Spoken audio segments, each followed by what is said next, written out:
시험은 반드시 이겨야 합니다 라는 제목으로 함께 은혜를 나누고자 합니다. 여러분, 사사기를 지금 우리가 쭉 보고 있는데, 여러분, 사사기는 어떤 내용으로 구성되어 있느냐 하면 이스라엘 백성들이 하나님을 떠나고 우상 숭배하고 범죄하였습니다. 하나님께서 심판하시죠. 그리고는 그들이 회개합니다. 하나님이 사사를 세워서 구원합니다. 이것이 계속 반복되는 것이 사사기 내용입니다.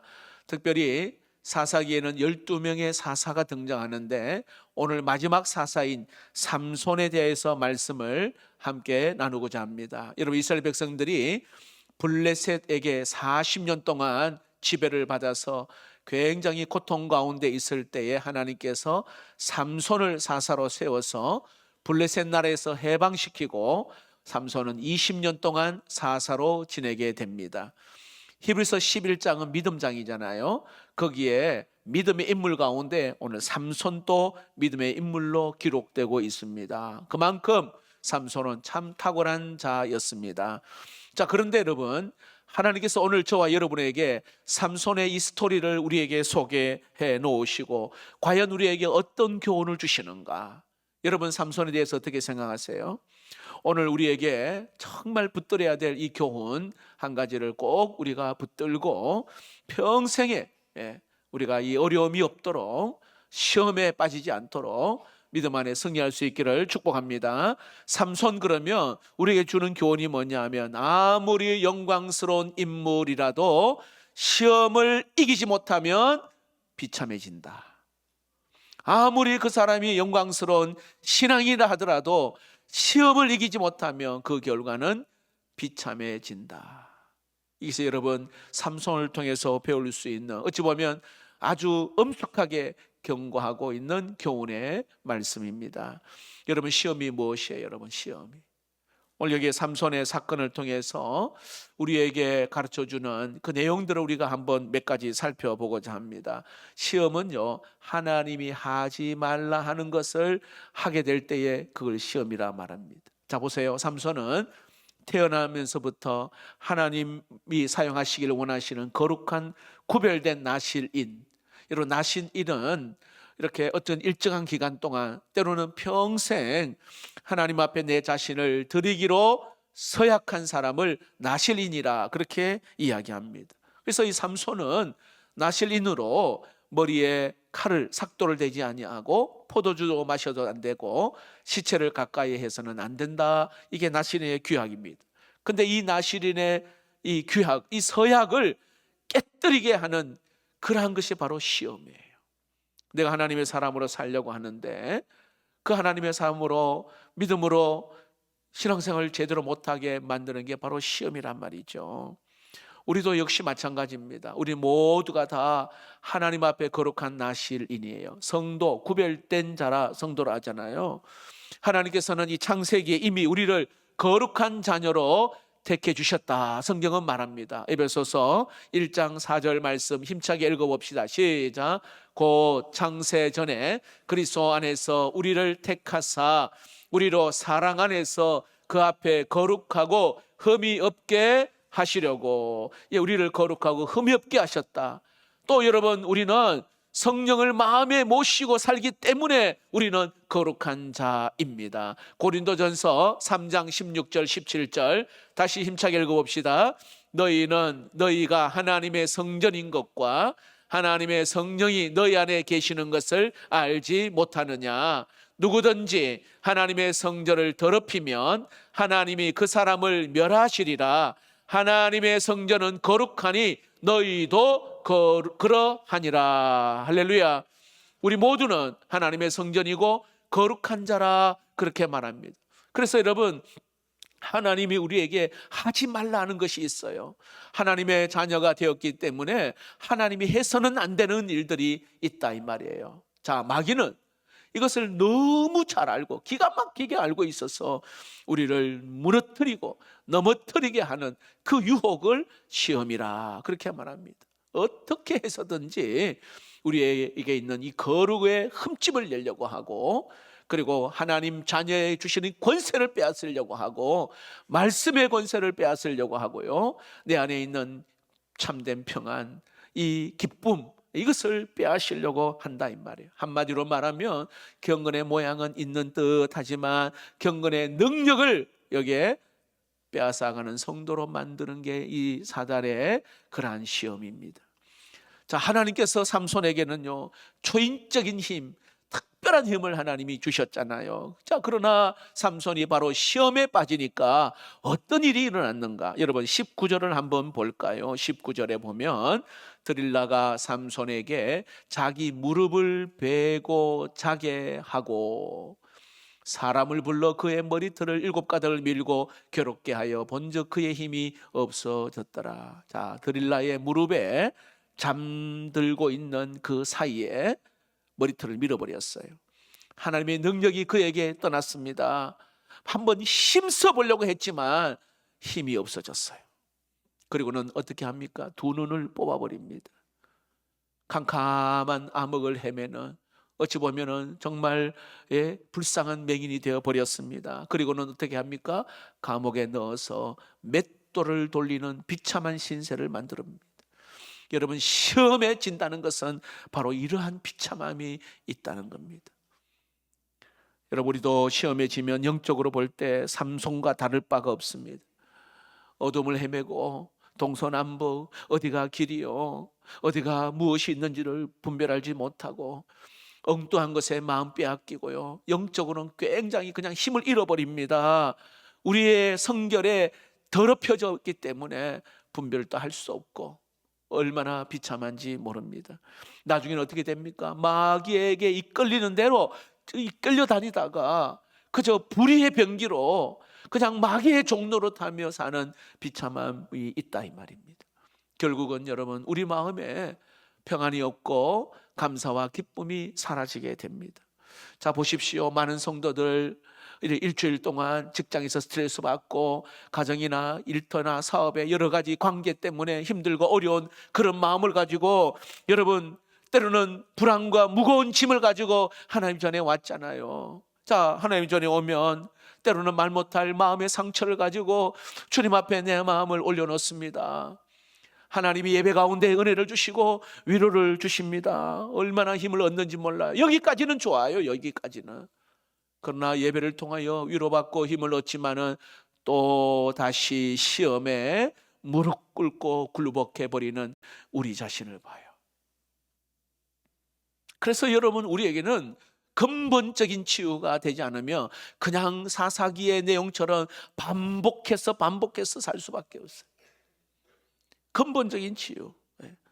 우리가 하나님의 자녀이고 구원받은 하나님의 자녀로 누릴 수 있는 그 행복, 이거는 반드시 여러분 시험을 이겨야 될 줄로 믿습니다. 시험은요 이기라고 주시는 거예요.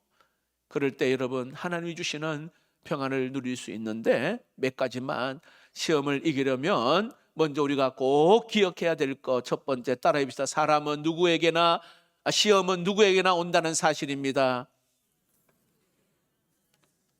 여러분, 시험은 여기에 아무도 예외 없이 누구에나 다 찾아온다는 것입니다.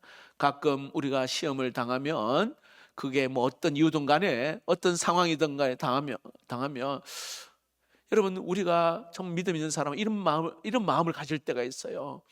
야, 내가 정말 믿음이 없어 넘어졌나? 하나님 정말 살아계시나? 내가 정말 거듭난 사람 맞나? 그게 유혹이든 뭐 여러 가지 사람과의 어떤 시험이든 간에 시험에 빠지면은요 누구에게 초점을 맞추냐 하면 나 자신에게 초점을 맞춰요. 그리고는 좌절해 버려요. 여러분, 시험 당하는 그 원인을 자기에게 찾으려 하는 거, 이게 마귀의 전략인 거 아세요, 여러분? 마귀는요 자기는 딱 숨어버리고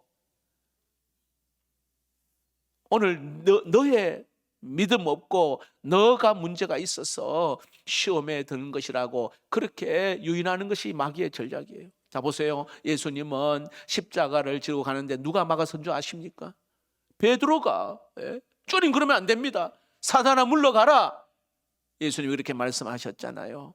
아니 베드로를 통해 예수님을 시험하듯 여러분 아담이 시험할 때에 그 사랑하는 아내 하와를 통해서 시험을 하는 거예요. 이 사단은요, 자기는 딱 숨기고는 어디에서 시험이 이렇게 들어오는지 알지 못하게 쑥 들어와 버리는 거예요. 그래서 내가 예수 믿어도 소용없다.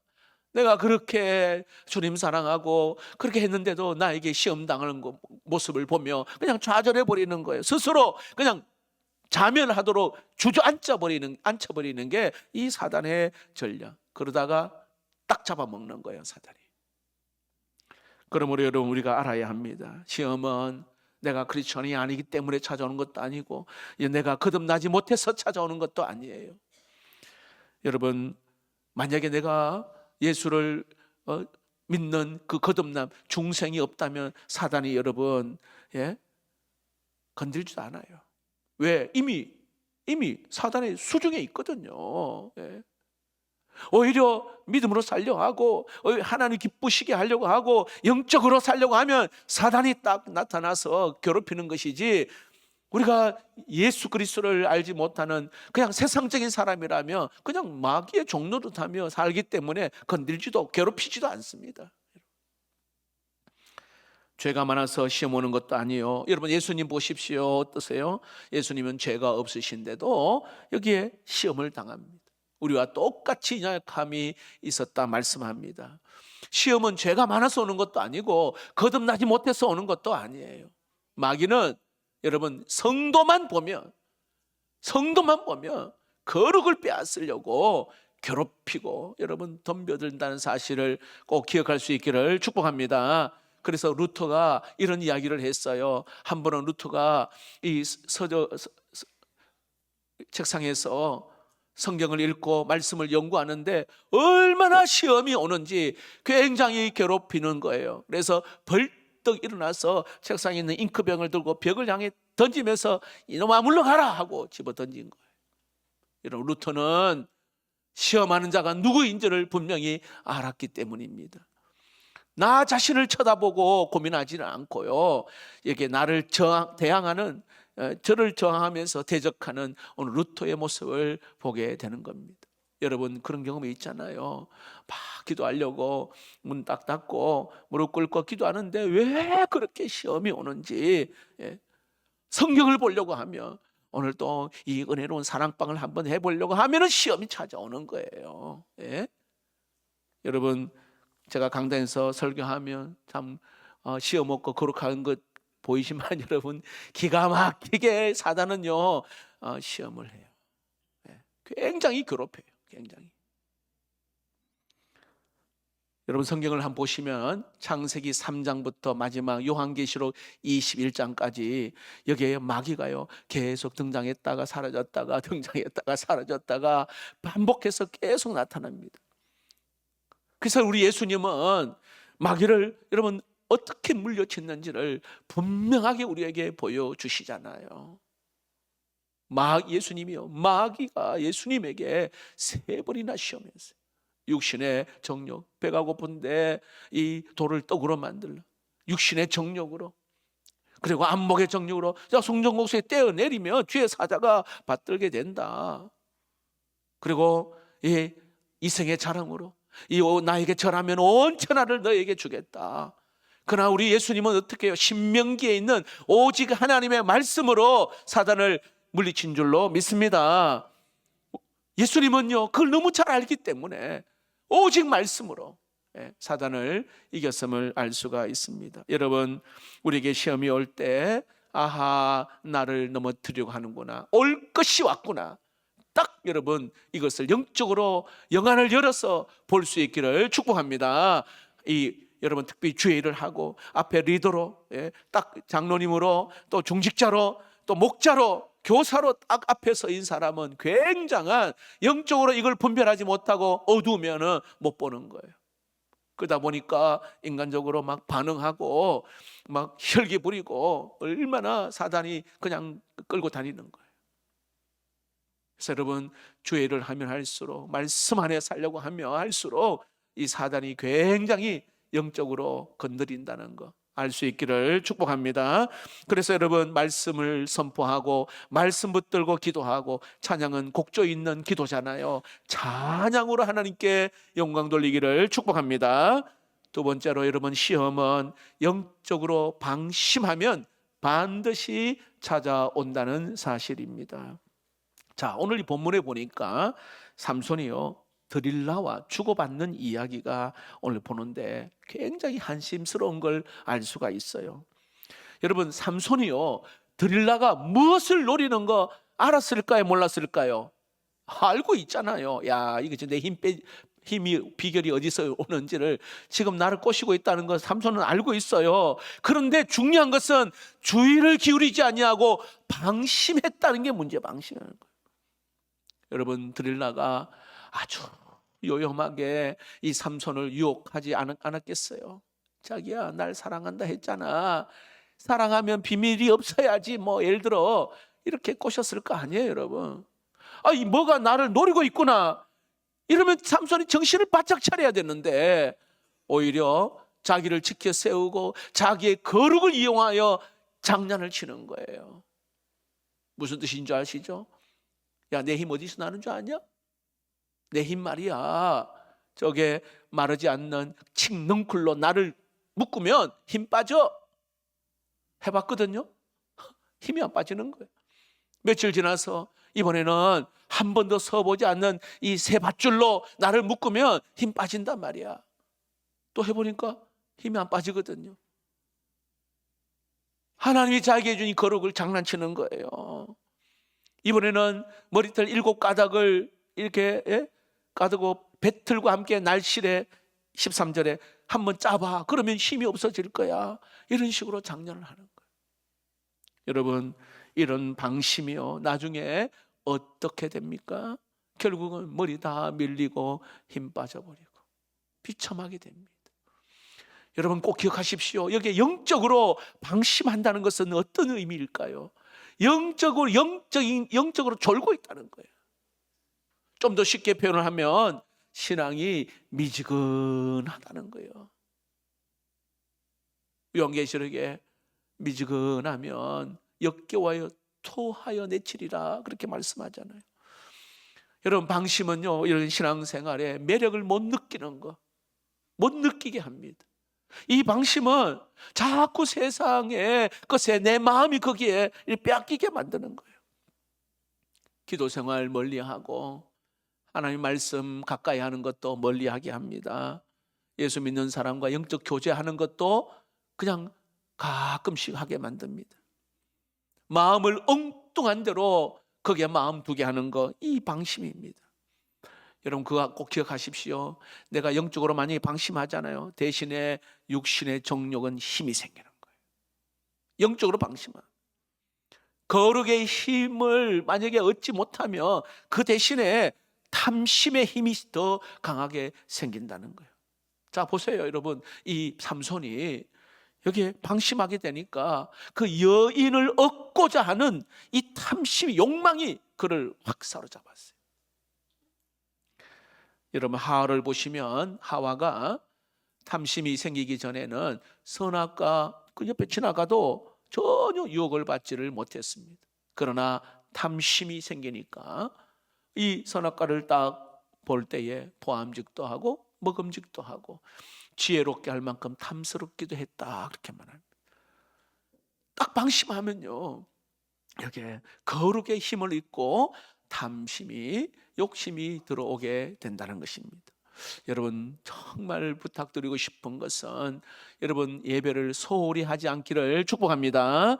여러분, 기도 줄을 꼭 잡으십시오. 아니, 자꾸 교회에서 주일 남 예배뿐만 아니라 저녁 예배도 얼마나 은혜가 있는지 저녁 예배도 오시고, 수요 예배도 한 번만 하면 되는데 또 낮에도 또 수요 예배하고 금요 예배도 하고 심지어 매일마다 새벽 예배도 하고, 왜 이렇게 예배를 많이 드리고 기도 많이 하는가?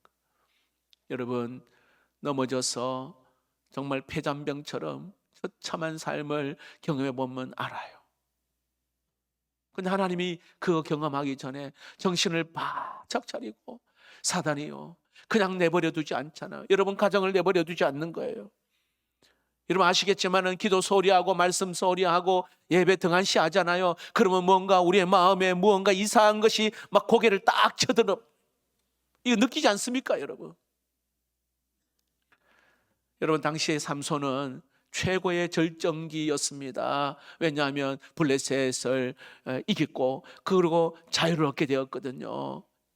블레셋 손에서 해방되었어요. 평화를 누리고 있는 그때입니다. 백성들은 삼손을 존경하고 칭찬한 그때에 자기도 모르게 긴장이 풀리게 된 거예요.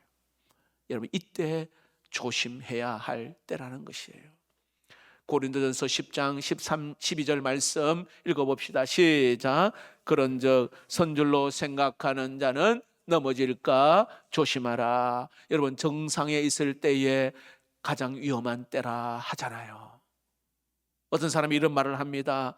역경에서 견뎌낸 사람이 100명이 있다면 성공하고 그리고 또 여기에 번영할 때에 견뎌낸 사람은 한 사람에 지나지 않는다. 이런 말이 있어요. 참 놀랍잖아요. 역경과 환난과 어려움에 견디는 사람은 100명인데 성공하고 그리고 번영하고 잘 될 때에 견뎌낸 사람은 한 명밖에 없다. 다 무너지는 거예요. 정신 차리지 않으면. 그만큼 오늘 이 삼손이 정말 지금 있는 이 자리가 굉장히 위험한 자리인 것을 인지하지 못했습니다. 긴장 풀어지고 그리고 엉뚱한 데 눈 돌릴 때에 마귀가 야 이때다 하고 딱 잡아먹는 거예요. 드릴라를 이용해서 오늘 이 삼손을 넘어뜨린 거예요. 결국에 시험에 그가 넘어지게 됩니다. 여러분 초대교회 암브로스라고 하는 아주 유명한 지도자가 삼손을 놓고 이런 말을 했습니다. 같이 한번 읽어봅시다. 시작. 삼손은 사자의 목을 조려 죽일 수는 있었으나 자신의 정욕을 죽이지를 못한 사람이었고, 삼손은 원수의 쇠사슬을 쉽게 끊을 수는 있었으나 자기 정욕의 쇠사슬은 끊지 못한 사람이었다. 삼손은 원수의 보리밭에 불을 지를 수는 있었으나 한 여인이 지른 정욕의 불에 타 죽어버린 사람이다. 여러분 어떤 의미인 줄 아시겠죠? 예. 방심을 하니까 여기에 거룩에는 힘을 다 거룩의 힘을 다 떠나버리고 정욕에 오늘 힘이 삼손을 사로잡고 말았습니다. 시험은 여러분 방심할 때, 영적으로 방심할 때 반드시 찾아옵니다. 이것은 남의 이야기가 아니에요. 우리 모두의 이야기입니다. 혹시 여러분 내가 내 자신을 볼 때에 신앙생활이 자꾸 과거보다 좀 미지근한 분 계십니까? 예배에 감격이 없고 기쁨도 없고 감사도 어느 순간인가 나에게 사라졌습니까? 무엇인가 다른 것에 마음이 거기에 빼앗기고 있습니까? 아니면 여기에 드릴라의 집 앞에서 서성이고 있지는 않는가요? 아니면 드릴라의 그 무릎에 잠을 자고 있지는 않은지. 욕심이 마음을 지배하고 있지는 않은지 굉장히 위험한 때라는 거예요. 여러분 우리는 그 하나님께서 우리를 너무 사랑하시잖아요. 그래서 하나님이 긴박하게 우리에게 외치는 하나님의 음성을 꼭 들어야 됩니다. 베드로전서 5장 8절 9절 힘차게 읽어봅시다. 시작. 근신하라 깨어라 너희 대적 마귀가 우는 사자같이 두루다니며 삼킬 자를 찾나니 너희는 믿음을 굳게 하여 그를 대적하라. 이는 세상에 있는 너희 형제들도 동일한 고난을 당하는 줄을 알미라. 아멘. 여러분 하나님이 크게 외치고 있어요. 그런데도 만약에 부부가 있으면요 둘 다 졸고 있고 둘 다 자면은 큰일이에요. 그래도 한 사람이 영적으로 깨면 그래도 다행인데 두 사람 다 깨 있으면 너무 좋죠. 마귀는 우는 사자같이 두루 삼킬 자를 찾는다 했습니다. 정신을 바짝 차려야 돼요. 여러분 자녀를 위해서도 영안의 눈을 열고 기도해야 합니다. 그냥 잘하고 있겠지 아니에요. 여러분 시험에 지면 머리털 밀리고 여기에 거룩의 힘을 다 잃어버리게 됩니다. 시험에 지면 여기에 두 눈 뽑히고 어찌 보면 영적으로 분별을 못하게 만듭니다. 시험에 지게 되면 어깨에 얼마나 무거운 짐이 얹혀지는지 몰라요. 여러분 주변을 한번 보십시오. 그 한 번 실수인데 정말 평생 무거운 짐을 지고 사는 사람들이 있잖아요. 가정이 깨어집니다. 자녀들이 시름의 소리를 합니다. 몸에 병이 찾아왔어요. 때로는 명예를 잃어버리고 재산을 다 잃어버립니다. 사람들로부터 냉대를 당합니다. 한 번 딱 시험에 절어버리니까 이런 비참함이 있단 말입니다. 여러분 축복합니다. 방심해서 영적 긴장감, 영적 무장으로 시험에서 승리할 수 있기를 축복합니다. 마지막으로 여러분 이 삼손 이 밀린 머리털이 다시 자라기 시작했다고 성경은 말합니다. 22절 한번 읽어볼까요? 22절 시작. 그의 머리털이 밀린 후에 자라기 시작하니라. 여러분 삼손이 머리털 밀리고 두 눈 뽑히고 맷돌을 돌리면서 과연 그가 그 감옥에서 옥에서 무엇을 했을까요?